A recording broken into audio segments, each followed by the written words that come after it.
Hello friends, ಎಲ್ಲರಿಗೂ ನಮಸ್ಕಾರ. ಕವಿತಾ ಕಿರಣ ಲೋಕಕ್ಕೆ ನಿಮ್ಮೆಲ್ಲರಿಗೂ ಸ್ವಾಗತ. ಪೂಜೆ, ವ್ರತ, ಪುನಸ್ಕಾರಗಳನ್ನ ಮಾಡೋರಿಗೆ ಕಷ್ಟ, ಕಣ್ಣೀರು ಜಾಸ್ತಿ ಅಂತ ಅಂತಾರೆ. ಎಲ್ಲರಿಗೂ ಕೂಡ ಒಂದಲ್ಲ ಒಂದು ಕ್ಷಣನಾದ್ರೂ ಈ ಒಂದು ಪ್ರಶ್ನೆ ಪ್ರತಿಯೊಬ್ಬರಿಗೂ ಕೂಡ ಕಾಡುತ್ತೆ. ಯಾಕಂದ್ರೆ ಮನುಷ್ಯರು ಅಂದ್ಮೇಲೆ ಸಮಸ್ಯೆಗಳು, ಕಷ್ಟ, ದುಃಖ ಅನ್ನೋದು ಪ್ರತಿಯೊಬ್ಬರಿಗೂ ಇರುತ್ತೆ ಸ್ನೇಹಿತರೆ, ಅಲ್ವಾ? ಹಾಗಾಗಿ ಪ್ರತಿಯೊಬ್ರು ಕೂಡ ಅನ್ಕೊಂಡಿರ್ತಾರೆ, ನಾವು ಎಷ್ಟೇ ಪೂಜೆ, ಪುನಸ್ಕಾರ, ವ್ರತಗಳನ್ನ, ದೇವರ ಸೇವೆಯನ್ನ ಮಾಡಿದ್ರು ಕೂಡ ನಮ್ಗೆ ಯಾಕೆ ಇಷ್ಟೊಂದು ಕಷ್ಟ? ದೇವರ ಪೂಜೆ ಮಾಡೋದೇ ತಪ್ಪ? ದೇವ್ರಿಗೆ ಮನ್ಸೇ ಇಲ್ವಾ? ದೇವ್ರು ಕಲ್ಲ? ಈ ರೀತಿ ಎಲ್ಲ ಯಾರೆಲ್ಲ ತುಂಬಾನೇ ಜೀವನದಲ್ಲಿ ನೊಂದಿರ್ತಾರೋ ಅಂತವ್ರು ಈ ರೀತಿಯಾಗಿ ದೇವ್ರನ್ನ ಕೇಳ್ತಿರ್ತಾರೆ. ದೇವ್ರು ಇರೋದೇ ಸುಳ್ಳು, ನಮ್ ಪಾಲ್ಗೆ ದೇವ್ರೇ ಇಲ್ಲ ಅಂತ. ಯಾಕಂದ್ರೆ ಅಷ್ಟು ನೋವುಗಳನ್ನ ಅವ್ರು ಕಂಡಿರ್ತಾರೆ, ಅಷ್ಟು ಕಷ್ಟಗಳನ್ನ ಅವರು ಅನುಭವಿಸ್ತಿರ್ತಾರೆ. ಇನ್ನು ಕೆಲವೊಬ್ರು ಅಂತಾರೆ, ಹೆಚ್ಚು ನಾವು ದೇವ್ರನ್ನ ಮಾಡೋದ್ರಿಂದ, ಹೆಚ್ಚು ಪೂಜೆ, ಪುನಸ್ಕಾರ, ವ್ರತಗಳನ್ನ ಮಾಡಿದ್ರು ಕೂಡ ಕಷ್ಟ ತಪ್ಪಿದ್ದಲ್ಲ ಅಂತ ಹೇಳ್ತಾರೆ. ಯಾಕೆ ಇದು ನಿಜನಾ? ಮತ್ತೆ ಪೂಜೆಯನ್ನ ಮಾಡುವಂತ ಸಮಯದಲ್ಲಿ ಕೆಲವೊಬ್ರಿಗೆ ಕಣ್ಣಲ್ಲಿ ನೀರ್ ಬರುವಂತದ್ದು, ಇದ್ದಕ್ಕಿದ್ದಂಗೆ ದುಃಖ ಆಗುವಂತದ್ದು, ಮತ್ತೆ ನಿದ್ದೆ ಬರುವಂತದ್ದು, ಆಕಳಿಸುವಂತದ್ದು, ಈ ರೀತಿಯಾಗಿ ಆಗ್ತಾ ಇರುತ್ತೆ. ಮತ್ತೆ ಮನಸ್ಸಿನಲ್ಲಿ ಕೆಟ್ಟ ಆಲೋಚನೆಗಳು ಬರುವಂತದ್ದು. ನಾವು ದೇವರನ್ನ ಮಾಡ್ತಿದ್ರು ಕೂಡ, ದೇವರ ಪೂಜೆ, ಪುನಸ್ಕಾರ, ವ್ರತಗಳನ್ನ ಮಾಡ್ತಿದ್ರು ಕೂಡ ನಾವು ಬೇರೊಬ್ಬರ ಬಗ್ಗೆ ನಾವು ಚಿಂತನೆಯನ್ನ ಮಾಡುವಂತದ್ದು, ಈ ರೀತಿಯಾದ ಕೆಟ್ಟ ಕೆಟ್ಟ ಆಲೋಚನೆಗಳು ಮನಸ್ಸಿಗೆ ಬಂದು ಮನಸ್ಸನ್ನೇ ಅಂತ ಯೋಚನೆಗಳು ಹಾಳು ಮಾಡ್ಬಿಡುತ್ತೆ. ಇದು ಪ್ರತಿಯೊಬ್ಬರಿಗೂ ಕೂಡ ಒಂದಲ್ಲ ಒಂದು ದಿನಕ್ಕಾದ್ರೂ, ಒಂದು ಕ್ಷಣಕ್ಕಾದ್ರೂ ಇದು ಪ್ರತಿಯೊಬ್ಬರಿಗೂ ಕೂಡ ಅನುಭವಕ್ಕೆ ಬಂದೇ ಬಂದಿರುತ್ತೆ ಸ್ನೇಹಿತರೆ. ಯಾಕೆ ಈ ರೀತಿ ಎಲ್ಲ ಆಗ್ತಾ ಇರುತ್ತೆ? ಈ ರೀತಿಯಾಗಿ ಆಗ್ಬೇಕಾದ್ರೆ ನಾವು ಕೂಡ ಅದ್ರಲ್ಲಿ ಕೆಲವೊಂದು ತಪ್ಪುಗಳನ್ನ ಮಾಡಿರ್ತೀವಿ ಸ್ನೇಹಿತರೆ. ಏನು ಅಂತಂದ್ರೆ, ನಾವು ಪೂಜೆ, ಪುನಸ್ಕಾರ, ವ್ರತಗಳನ್ನ ಮಾಡ್ತಿರ್ತೀವಿ, ನಾವು ದೇವರಿಗೆ ಸೇವೆಯನ್ನ ಸಲ್ಲಿಸ್ತಿರ್ತೀವಿ. ಅಂತ ಸಮಯದಲ್ಲಿ ಕೆಲವೊಂದು ತಪ್ಪುಗಳು ನಮ್ ಕಡೆಯಿಂದನೂ ಆಗ್ತಾ ಇರುತ್ತೆ. ಅಂದ್ರೆ ನಾವು ಪೂಜೆ, ಪುನಸ್ಕಾರ, ವ್ರತಗಳನ್ನ ಮಾಡುವಂತ ಸಮಯದಲ್ಲಿ ದೇವರ ಮನೆಯಲ್ಲಿರುವಂತ ಅರಿಶಿಣ ಕುಂಕುಮ ಯಾವಾಗ್ಲೂ ಕೂಡ ಖಾಲಿಯಾಗಬಾರ್ದು. ಆ ರೀತಿಯಾಗಿ ನಾವು ನೋಡ್ಕೋಬೇಕಾಗುತ್ತೆ. ಜೊತೆಗೆ ನಾವು ಮನೆಯನ್ನ ಯಾವಾಗ್ಲೂ ಕೂಡ ಸ್ವಚ್ಛವಾಗೇ ಇಟ್ಕೋಬೇಕು. ಯಾಕಂದ್ರೆ ಸ್ವಚ್ಛವಾಗಿರುವಂತ ಮನೆಯಲ್ಲಿ ಆ ಲಕ್ಷ್ಮಿ ಯಾವುದೇ ಕಾರಣಕ್ಕೂ ಕೂಡ ನೆಲೆಸಲ್ಲ ಅಂತ ಹೇಳ್ತಾರೆ. ಯಾವ ಮನೆಯಲ್ಲಿ ದರಿದ್ರ ಲಕ್ಷ್ಮಿ ನೆಲೆಸಿರ್ತಾಳೋ ಅಂತ ಮನೆಯಲ್ಲಿ ಸುಖ, ಶಾಂತಿ, ನೆಮ್ಮದಿ ಯಾವತ್ತೂ ಇರೋದಿಲ್ಲ ಅಂತ ಹೇಳ್ತಾರೆ. ಹಾಗಾಗಿ ಮನೆಯನ್ನ ಯಾವಾಗ್ಲೂ ಕೂಡ ಸ್ವಚ್ಛವಾಗಿ ಇಟ್ಕೋಬೇಕು. ಮತ್ತೆ ನಾವು ದೇವ್ರ ಮನೆನೂ ಅಷ್ಟೇ, ಒಂದು ವಾರಕ್ಕೆ ಮತ್ತೆ 15 ದಿನಗಳಿಗೊಮ್ಮೆ ನಾವು ಕ್ಲೀನ್ ಮಾಡ್ತಾನೆ ಇರ್ಬೇಕು.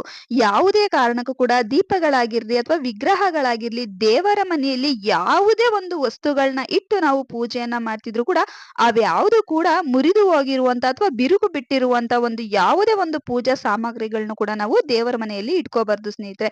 ಈ ರೀತಿಯಾಗಿ ನಾವು ಮುಕ್ಕಾಗಿರುವಂತ ವಸ್ತುಗಳನ್ನ ಇಟ್ಟು ನಾವು ಮನೆಯಲ್ಲಿ ಪೂಜೆಯನ್ನ ಸಲ್ಲಿಸೋದ್ರಿಂದ ಆ ಪೂಜೆ ದೇವರಿಗೆ ಸಲ್ಲೋದಿಲ್ಲ. ಅದ್ರ ಬದಲಾಗಿ ನಮ್ಗೆ ಪೂಜೆ ಮಾಡಿದ್ರು ಕೂಡ ಕೆಲವೊಂದಷ್ಟು ದೋಷಗಳು ನಮ್ಗೆ ತಗ್ಲುತ್ತೆ ಅಂತ ಹೇಳ್ತಾರೆ. ಹಾಗಾಗಿ ಮತ್ತೆ ಅರಿಶಿಣ ಕುಂಕುಮವನ್ನ ನಾವು ದೇವರ ಮನೆಯಲ್ಲಿ ಇಟ್ಟಿರ್ತೀವಿ, ಅದು ಚೆಲ್ದಲೇ ಇರೋ ರೀತಿಲಿ ನಾವು ತುಂಬಾನೇ ಎಚ್ಚರಿಕೆಯಿಂದ ವಹಿಸ್ಬೇಕು. ನಾವು ದೇವರ ಮನೆ ಕ್ಲೀನ್ ಮಾಡುವಂತ ಸಂದರ್ಭದಲ್ಲಿ ಆಗಿರ್ಬೋದು, ಅಥವಾ ದೇವರ ಒಂದು ಫೋಟೋಗಳಿಗೆ ನಾವು ಬೊಟ್ಟನ್ನ ಇಡುವಂತ ಸಂದರ್ಭದಲ್ಲಿ ಅಪ್ಪಿ ತಪ್ಪಿ ಕೈ ತಪ್ಪಿ ಅರಿಶಿಣ ಕುಂಕುಮ ಚೆಲ್ತವೆ. ಅದು ಕೂಡ ನಮ್ಗೆ ಕೆಲವೊಂದಷ್ಟು ಕಷ್ಟಗಳನ್ನ ತಂದೊಡ್ಡೋದಕ್ಕೆ ತುಂಬಾನೇ ಒಂದು ಮುಖ್ಯ ಕಾರಣ ಆಗುತ್ತೆ. ಜೊತೆಗೆ ದೀಪವನ್ನ ಹಚ್ಚುವಂತ ಸಮಯದಲ್ಲಿ ಫಸ್ಟ್ ನಾವು ದೇವರ ದೀಪಕ್ಕೆ ನಾವು ಎಣ್ಣೆಯನ್ನ ಹಾಕಿ ಅದಾದ್ಮೇಲೆ ನಾವು ಬತ್ತಿಯನ್ನ ಹಾಕುವಂತದ್ದು ತುಂಬಾನೇ ಮುಖ್ಯ ಆಗುತ್ತೆ ಸ್ನೇಹಿತರೆ. ಕೆಲವೊಬ್ರು ಫಸ್ಟೇ ಬತ್ತಿಯನ್ನ ಹಾಕಿ ಅದಾದ್ಮೇಲೆ ಎಣ್ಣೆಯನ್ನ ಹಾಕ್ತಿರ್ತಾರೆ. ಅದು ಕೂಡ ನಮ್ಗೆ ದೋಷವನ್ನ ತಂದು ಕೊಡುತ್ತೆ ಅಂತ ಹೇಳ್ತಾರೆ. ನಿತ್ಯವೂ ಕೂಡ ನಾವು ಪೂಜೆಯನ್ನ ಸಲ್ಲಿಸಿದ್ರು ಕೂಡ ನಮ್ಗೆ ಕಷ್ಟ ತಪ್ಪಿದ್ದಲ್ಲ ಅಂತ ಹೇಳ್ತಾರೆ. ಯಾಕಂತಂದ್ರೆ ಪ್ರತಿನಿತ್ಯ ಪೂಜೆಯನ್ನ ಮಾಡುವುದು ತಪ್ಪೇನಲ್ಲ. ಆದ್ರೆ ಪ್ರತಿದಿನನೂ ಕೂಡ ನಾವು ದೇವರ ಫೋಟೋಗಳಿಗೆ ಹೊಸ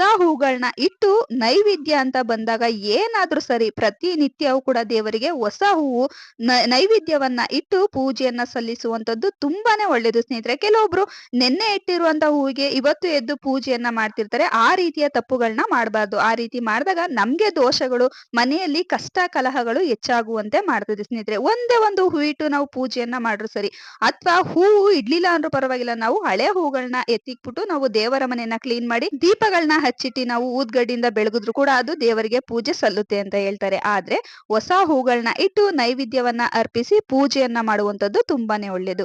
ಪೂಜೆ ಮಾಡೋದು ಮುಖ್ಯವಲ್ಲ ಸ್ನೇಹಿತರೆ, ವಿಧಿ ವಿಧಾನಗಳಿಂದ ನಾವು ಪೂಜೆಯನ್ನ ಸಲ್ಲಿಸಿದಾಗ ಮಾತ್ರ ಆ ಪೂಜೆ ನಮ್ಗೆ ಸಂಪೂರ್ಣವಾಗಿ ದೊರೆಯುತ್ತದೆ.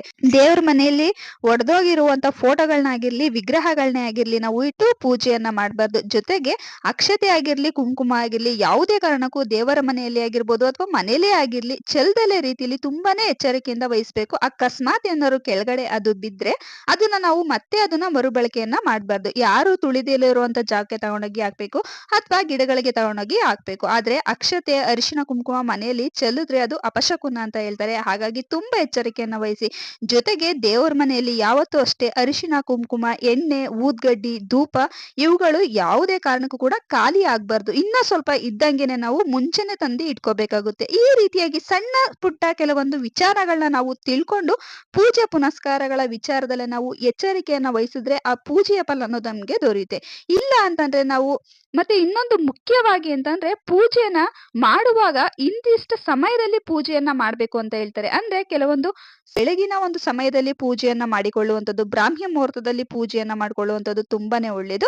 ಅಂತವ್ರಿಗೆ ಬ್ರಾಹ್ಮಿ ಮುಹೂರ್ತದಲ್ಲಿ ಪೂಜೆಯನ್ನ ಮಾಡೋದಕ್ಕೆ ಅಂದ್ರೆ ಆಗೋದಿಲ್ಲ ಅನ್ನೋರು ನೀವು ಬೆಳಿಗ್ಗೆ 9 ಗಂಟೆ ಒಳಗಡೆನಾದ್ರೂ ಸರಿ ನೀವು ಪೂಜೆಯನ್ನ ಮಾಡ್ಬೇಕು ಅಥವಾ ಗೋಧೂಳಿ ಸಮಯದಲ್ಲಿ ಪೂಜೆಯನ್ನ ಮಾಡ್ಬೇಕು. ನೀವು ಯಾವಾಗ ಬೇಕಂದ್ರ ಅವಾಗ ಅಂದ್ರೆ ಬ್ರಾಹ್ಮಿ ಮುಹೂರ್ತದಲ್ಲಿ ಬಿಟ್ಟು ರಾಹು ಕಾಲಗಳಲ್ಲಿ ಮಟಮಟ ಮಧ್ಯಾಹ್ನ ಸಮಯದಲ್ಲಿ ಪೂಜೆಯನ್ನ ಮಾಡುವಂತದ್ದು ಕೂಡ ಕಷ್ಟಗಳಿಗೆ ನಮ್ಮನ್ನ ದೂಡುತ್ತೆ ಅಂತ ಹೇಳ್ತಾರೆ ಸ್ನೇಹಿತರೆ. ಕೆಲವೊಬ್ರು ನಾವು ಪೂಜೆ ಮಾಡುವಂತ ಸಂದರ್ಭದಲ್ಲಿ ನಮ್ಗೆ ಕಣ್ಣಲ್ಲಿ ನೀರು ಇದ್ದಕ್ಕಿದ್ದಂಗೆ ಬರುತ್ತೆ, ದುಃಖ ಆಗುತ್ತೆ, ಕೆಟ್ಟ ಕೆಟ್ಟ ಆಲೋಚನೆಗಳು, ಆಕಳಿಕೆ, ತೂಕಡಿಕೆ ಈ ರೀತಿ ಎಲ್ಲ ಬರ್ತಿರುತ್ತೆ. ಇದು ಒಳ್ಳೇದ ಕೆಟ್ಟದ್ದ ಅಂತ ಕೇಳ್ತಿರ್ತಾರೆ. ಯಾಕಂದ್ರೆ ನಾವು ಪೂಜೆಯನ್ನ ಮಾಡುವಂತ ದಿನದಲ್ಲಿ ತುಂಬಾನೇ ಬೇಗನೆ ಎದ್ದಿರ್ತೀವಿ. ಯಾಕಂದ್ರೆ ವಾರ ಒಪ್ಪತ್ತು ಅಂದ್ರೆ ಪ್ರತಿಯೊಬ್ರು ಕೂಡ ಆ ದಿನ ಬೇಗನೆ ಹೇಳ್ತಾರೆ. ಎದ್ದು ತುಂಬಾನೇ ಒಂದು ಏಕಾಗ್ರತೆಯಿಂದ ಪೂಜೆನೆಲ್ಲ ನಾವು ತಯಾರಿ ಮಾಡ್ಕೊಂಡು ಪೂಜೆಯನ್ನ ಮಾಡ್ತಿರ್ತೀವಿ. ನಮ್ಮ ಮನಸ್ಸು ದೇವರ ಮೇಲೆ ತುಂಬಾನೇ ಕೇಂದ್ರೀಕೃತವಾಗಿರುತ್ತೆ. ಅಂತ ಸಂದರ್ಭದಲ್ಲಿ ನಾವು ಮಾಡಿರುವಂತ ಪಾಪ ಕರ್ಮಗಳು, ನಾವು ಅನುಭವಿಸಿರುವಂತ ಕಷ್ಟಗಳು, ಅವಮಾನಗಳು ಪ್ರತಿಯೊಂದು ಕೂಡ ಆ ದೇವರಿಗೆ ನೇರವಾಗಿ ಮುಟ್ಟುತ್ತಂತೆ. ನಾವು ಪ್ರಾಮಾಣಿಕವಾಗಿ ಇರ್ತೀವೋ, ದೇವರ ಮುಂದೆ ಭಕ್ತಿಯಿಂದ ನಾವು ನಡ್ಕೊಳ್ತಿರ್ತೀವೋ, ಆ ದೇವರೇ ಅವನ್ನೆಲ್ಲದು ಕೂಡ ನೆನ್ಪು ಮಾಡ್ತಾನಂತೆ. ನಾವು ಅನುಭವಿಸಿರುವಂತ ಕಷ್ಟಗಳು, ನೋವುಗಳು, ಅವಮಾನಗಳು ಪ್ರತಿಯೊಂದು ಕೂಡ ನಾವು ದೇವರಿಗೆ ನಮ್ಮ ಮನಸ್ಸಿನ ಮುಖಾಂತರ ಹೇಳ್ಕೊಳ್ಳುವಂತ ಒಂದು ರೀತಿ ಅಂತಾನೆ ಹೇಳ್ಬೋದು. ನಮ್ಗೆ ಕಷ್ಟ, ಕಣ್ಣೀರು, ಅವಮಾನ, ಕಷ್ಟ ಅನ್ನೋದು ಯಾರಿಂದ ಆಗುತ್ತೆ ಗೊತ್ತಾ? ನಾವು ಯಾರನ್ನ ತುಂಬಾ ಪ್ರೀತಿ ಮಾಡ್ತಿರ್ತೀವೋ, ಇವರೇ ನಮ್ಮೋರು ಅಂತ ಅನ್ಕೊಂಡಿರ್ತೀವೋ, ನಮ್ಮ ಸಂಬಂಧಿಕರೇ ನಮ್ಗೆ ತುಂಬಾನೇ ಬೇಕಾದವರು ನಮ್ಗೆ ಅವಮಾನ ಮಾಡಿದಾಗ, ನಮ್ಗೆ ಕೆಡಕು ಕೇಡುಗಳನ್ನ ಬಯಸಿದಾಗ, ನಂಬಿಕೆ ದ್ರೋಹವನ್ನ ಮಾಡಿದಾಗ, ಯಾವಾಗ ನಮ್ಗೆ ತುಂಬಾನೇ ತಡ್ಕೊಳ್ಳೋದಿಕ್ಕೆ ಆಗಲ್ಲ, ಅಷ್ಟೊಂದು ನೋವು ಬರುತ್ತೆ. ಮತ್ತೆ ನಾವು ಮಾಡಿರುವಂತ ಒಂದು ಕೆಲಸಕ್ಕೆ, ಕಾರ್ಯಗಳಿಗೆ ನಮ್ಗೆ ಸರಿಯಾದ ಪ್ರತಿಫಲ ಸಿಗ್ಲಿಲ್ಲ ಅಂದಾಗ ಅವಾಗ್ಲೂ ಕೂಡ ನಮ್ಗೆ ತುಂಬಾನೇ ನೋವಾಗುತ್ತೆ. ನಮ್ಮವ್ರನ್ನೆಲ್ಲ ನಾವು ಏನು ತಪ್ಪಿಲ್ದಲೆ ಕಳ್ಕೊಂಡಾಗ ಅವ್ರ ಮುಂದೆ ನಮ್ಗೆ ದುಃಖ, ಕಷ್ಟಗಳು ಹೆಚ್ಚಾದಾಗ ಭಗವಂತನ ಹತ್ರ ನಾವು ಕೇಳ್ತೀವಿ, ನಮ್ಗೆ ಯಾಕಿಷ್ಟು ಕಷ್ಟ? ನಮ್ನ ಅವಮಾನ ಮಾಡ್ದವ್ರು, ನಮ್ಗೆ ನಂಬಿಕೆ ದ್ರೋಹ ಮಾಡ್ದವ್ರು, ನಮ್ಗೆ ಕೆಟ್ಟದ್ ಮಾಡ್ದವ್ರು ಎಲ್ಲಾರು ಚೆನ್ನಾಗೇ ಇದ್ದಾರೆ ನಮ್ ಮುಂದೆ. ಆದ್ರೆ ನಾವೇನು ತಪ್ಪೇ ಮಾಡಿಲ್ಲ, ನಮ್ಗೆ ಅವಮಾನ ಯಾಕೆ? ನಮ್ಗೆ ಯಾಕೆ ಕಷ್ಟ, ಕಣ್ಣೀರು ಜಾಸ್ತಿ ಅಂತ ದೇವ್ರ ಹತ್ರ ನಾವು ಪೂಜೆ ಮಾಡುವಂತ ಸಂದರ್ಭದಲ್ಲಿ ದೇವರೇ ಅವುಗಳನ್ನೆಲ್ಲದೂ ಕೂಡ ನೆನ್ಪು ಮಾಡ್ತಾನಂತೆ. ಅವಾಗ ನಮ್ಗೆ ಕಣ್ಣೀರು, ದುಃಖ ಆಗುವಂತ ಒಂದು ಸಂದರ್ಭ ಎದುರಾಗುತ್ತೆ.